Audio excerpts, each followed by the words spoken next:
Today, I'm going to do something that I have not done so in a while, hosting an IEM Battle Royale for vocals. We will have a few contenders vying for the top spot. Will IEMA tear out the drivers from IEMB? And will IEMB fight back by destroying the cables? Who will win? Okay, really now, they are all pretty good. These are my picks for IEMs that feature amazing vocals in 2024 so far.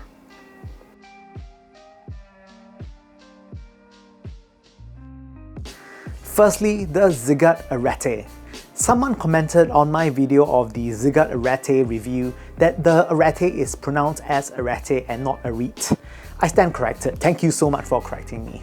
This is the latest from Ziigaat, and the faceplate on the Arete is a showstopper with flashes of pink on a smoky grey background. The chassis of the Arete is not surprising. It is yet another custom universal shape thing that we have already been really well acquainted with at this point of time. These fit well in my ears and are pretty comfortable. The resin here is finished in a glossy black. Inside the Arete are one biocellulose dynamic driver that is paired with 4 nose balance armature. These are configured in a traditional hybrid design in which the bass is basically rendered by the dynamic driver while everything else is done through the 4 balance armatures. Sound. The Arete features a dynamic sound that really gives you impact when the music calls for it. I found that it has an easy to like character, vocals are smooth and synergizes well with the dynamics afforded by the bass, ensuring a really rather captivating listen. The Arete leans slightly warm in its natural warm classification. I also found that it is particularly dynamic sounding. Bass. Rendered by the dynamic driver, the bass on the Arete is dynamic and punchy, great for compressed modern music. I wouldn't say that the bass here is the fastest or tightest, but for what it's trying to achieve with the dynamics, the Arete strikes a fine balance between absolute resolution and fun. And when the bass drops, it is beautifully resonant and seriously addictive. Mid-range. What I like about how it renders mid-range is that it sounds very clean and distinct despite its more excitable bass. There is no bass bleed, which is a big plus for the mid-range as it maintains a rather pristine character. Vocals are beautifully accentuated. The note weight here is finely balanced between warmth and clarity with tons of musicality. Upper mids are slightly emphasized, which is welcome as it gives more definition to vocals. I enjoyed listening to it and I feel that it manages to convey the emotions that the singer gives through the mix of dynamics and rather nimble mids. Treble extension here is beyond acceptable as it does so in a very easygoing manner and synergizes well with the mid-range beautifully. The Arete is probably the first pair of Ziigaat IEMs that I found myself consistently picking over the past 2 weeks. And very specifically for the vocals, it has a great blend of dynamics that is coupled with a very nice, smooth vocals with really good resolution. So the second IEM that I would deem really good for vocals that is recently released would be the Simgot EM10. Now the Simgot EM10 is quite a feat as it manages to blend warmth and technicalities into one package. Usually when it comes to warm IEMs, they suffer with a bit of technicalities, but not the EM10. The chassis of the EM10 is quite interesting as Simgot has opted to use a asymmetrical faceplate design, but rather featuring a black faceplate on one side while the silver is on the other. I found the chassis to be pleasingly comfortable. It sat in my ears for a few hours and did not annoy me one bit. Quite a delight for a longer listening session. Inside the chassis of the EM10 is an exquisite combination of one dynamic driver, 8 balance armatures and one piezoelectric ceramic driver. An 8mm dynamic driver here is used for bass response. 8 balance armatures were specifically chosen to fill out the mid-range and treble. And lastly, the piezoelectric ceramic driver is utilized to complete the ultra top end. Sound. The EM10 is a complete change from what they have released before, such as the EA500 or the EA1000, where they feature an elevated upper mid section. They turned to the dark side and went with a completely different route this time around.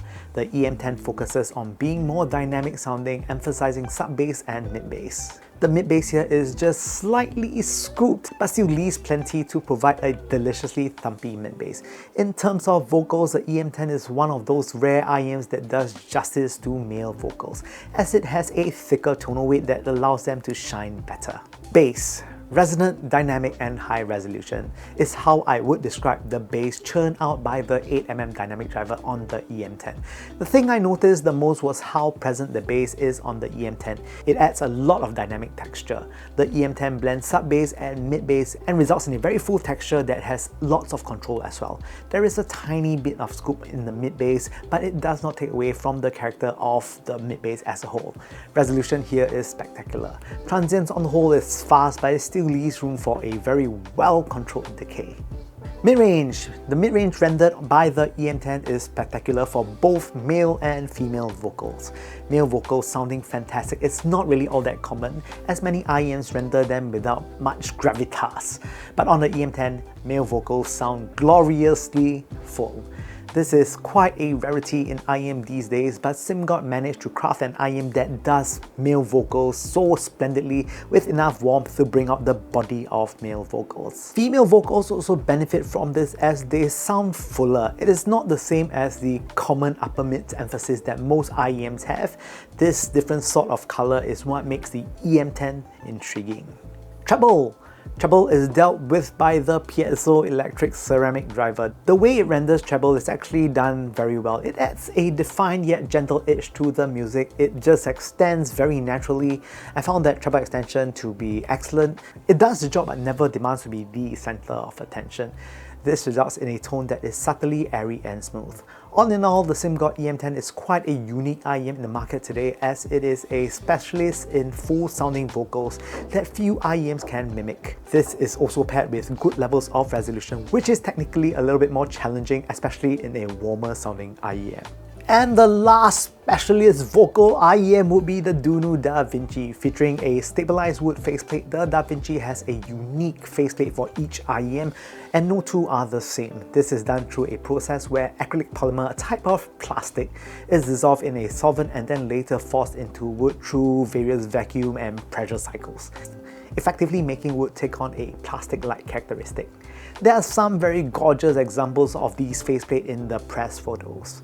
The chassis of the Da Vinci is a rather standard custom universal shape that is, well, I mean, you know me lamenting on this, quite forgettable in 2024, where 1001 companies are actually doing something really rather similar. It features a 2-pin termination which allows you to swap cables easily as well. Featuring 2 dynamic drivers and 4 balance armatures per side, it uses 2 dynamic drivers, one of which is a 10mm driver while the other is a tinier 8mm. 2 balance armatures handle the mids, one for highs and one for the ultra highs. Tonally, the Da Vinci is that of a traditional hybrid design where, well, bass is done by dynamic drivers while everything else is done by balance armatures. Sound. Similar to the EM10 above, the Da Vinci features a more subdued upper mids, which is quite different from the meta in 2023, where everything has an elevated upper mids, and that was the in thing. It takes a more relaxed approach to the upper mids without them being too in your face. Because of this, I was able to listen to the Da Vinci for hours. Bass. The Da Vinci has an emphasis on sub-bass that tapers off slightly when it transitions to mid-bass. This results in a beautifully growly sounding bass that still has that ample body to accompany it as well. Mid-bass is still present but never overextends into the mids. Resolution here is very good on the Da Vinci. I found transients on the Da Vinci to be above average with pretty lovely resonance as well. Mid-range. Da Vinci is a warmish sounding IEM, that is to say it is tonally warm, which is very fun to listen to. Vocals especially have a sweetness that makes them quite delicious to listen to. It isn't too overly extended in the upper mids and as such isn't as exciting as what we got used to in 2023. For me, when I was listening to music, I like to listen to the various layers of instrumentation, but on the Da Vinci, I found myself drifting towards vocals very often. Treble. Treble is tastefully done on the Da Vinci. I found that it transitions quite seamlessly from the upper mids and isn't all that jarring or disjointed. If you do not have the cash for the EM10, the Da Vinci would be a good cheaper alternative for a solid vocal bass offering. Again, I enjoyed the 2024 meta of IEMs being more dynamic with a greater emphasis on the lower mids for a fuller tone.